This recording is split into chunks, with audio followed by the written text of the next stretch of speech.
Hello बच्चों, let's see this question and the question says age of a tree can be known by counting its annual rings.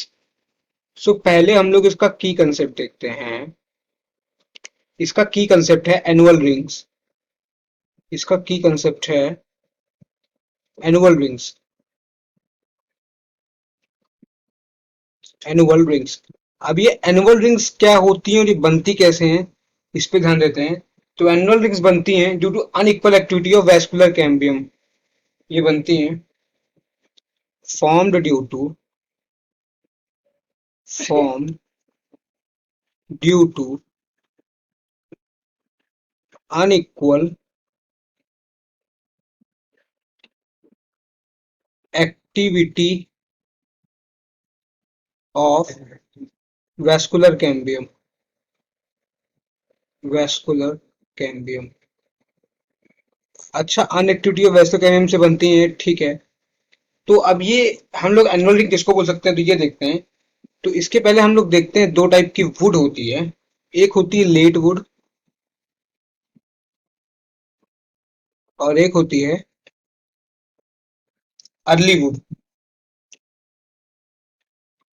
Early would. अभी late या early would क्या होती है इसे समझते हैं। Early would. सो जो लेट वुड होती है इसको हम लोग ऑटम वुड भी बोलते हैं। इसको हम लोग ऑटम वुड भी बोलते हैं। और जो अर्ली वुड है इसको हम लोग स्प्रिंग वुड भी बोलते हैं। इसको हम लोग स्प्रिंग वुड भी बोलते हैं। और ये इसमें होता क्या है, तो ये बनती कैसे है इसको देखते हैं। ये बनती कैसे है। तो ये जो लेट वुड या ऑटम वुड है इसमें होता क्या है, तो इसमें होता कुछ ऐसा है कि विंटर सीजन में, ड्यूरिंग विंटर या ऑटम सीजन में, या फिर ऐसे लिखते हैं कि ड्यूरिंग विंटर या ऑटम सीजन में जो वैस्कुलर कैम्बियम होता है वो लेस एक्टिव होता है। Vascular cambium less active. Vascular cambium less active होता है।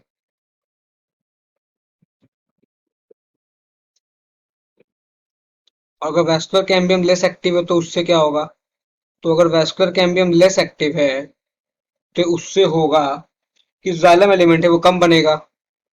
सो जाइलम एलिमेंट लेस। और अगर जाइलम एलिमेंट लेस होगा, अगर जाइलम एलिमेंट लेस बनेगा तो उससे क्या होगा, सेल जो है स्मॉल होंगे। सेल्स स्मॉल होंगे। और कैसे होंगे, थिक वॉल्ड होंगे। और अगर वॉल थिक है तो ऑब्वियस सी बात है जो ल्यूमेन होगा वो नैरो होगा। थिक वॉल्ड होंगे और कैसा होगा, नैरो ल्यूमेन होगा। नैरो ल्यूमेन होता है। और क्या होगा, थिक वॉल्ड होंगे, नैरो ल्यूमेन होगा। और ये जो वुड होता है वो होता है डार्क कलर का। ये होगा डार्क कलर। और ये होगा हाई डेंसिटी। High density. और इसी को बोलते हैं हम लोग लेट वुड या ऑटम वुड बोलते हैं। इसी के अपोजिट में जो अर्ली वुड या स्प्रिंग वुड है इसमें क्या होता है, इसमें वैस्कुलर कैम्बियम मोर, इसकी एक्टिविटी हाई होती है। Vascular cambium more active. Cambium more active. और अगर वैस्कुलर कैम्बियम मोर एक्टिव होगा तो उससे क्या होगा, उससे जाइलम एलिमेंट ज्यादा बनेंगे। तो जाइलम एलिमेंट मोर।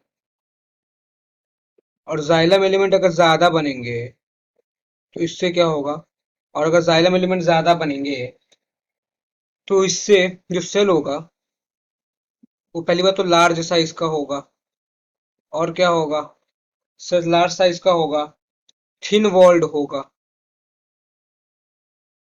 थिन वॉल्ड होगा। और क्या होगा थिन वॉल्ड के साथ साथ, थिन वॉल्ड अगर है तो ल्यूमेन भी नैरो होगा। लुमेन भी नैरो होगा इसका। और जो ये वुड होती है, ये लाइट कलर की होती है, ये होती है लाइट कलर की। और जैसे कि लेट वुड हाई डेंसिटी थी, ये लेस डेंसिटी या फिर जो कह सकते हैं लो डेंसिटी होती है इसकी। और उसको हम लोग बोलते हैं स्प्रिंग वुड या फिर जो है अर्ली वुड बोलते हैं। अब ये क्या होती हैं, तो ये both spring would and autumn would, both autumn and spring would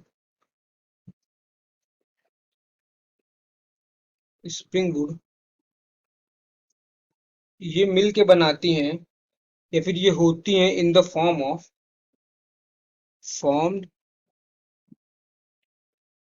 in form of growth ring. मतलब ये दोनों ग्रोथ रिंग के फॉर्म में होती हैं, ऑटम वुड भी और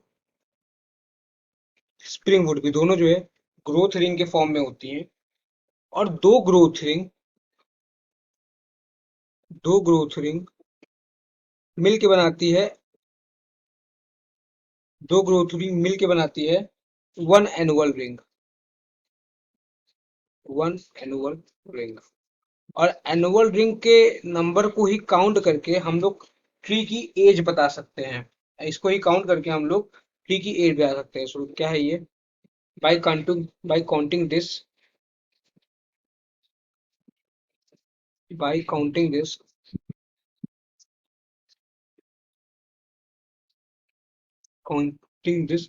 अप्रॉक्स एज हम लोग ट्री की बता सकते हैं by counting this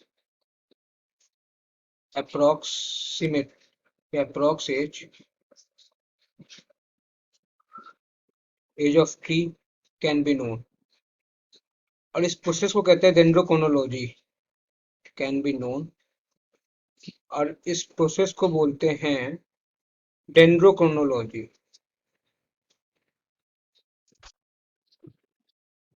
dendrochronology chronology. सो ये हो गया कि एनुअल रिंग्स को काउंट करके हम लोग ट्री की अप्रोक्सीमेट एज बता सकते हैं। सो हमारे क्वेश्चन में हमसे पूछ रहा है age of tree can be known by counting its annual ring. तो ये बिल्कुल सही बात है, this statement is true. So I hope you understood it well. Thank you and all the very best.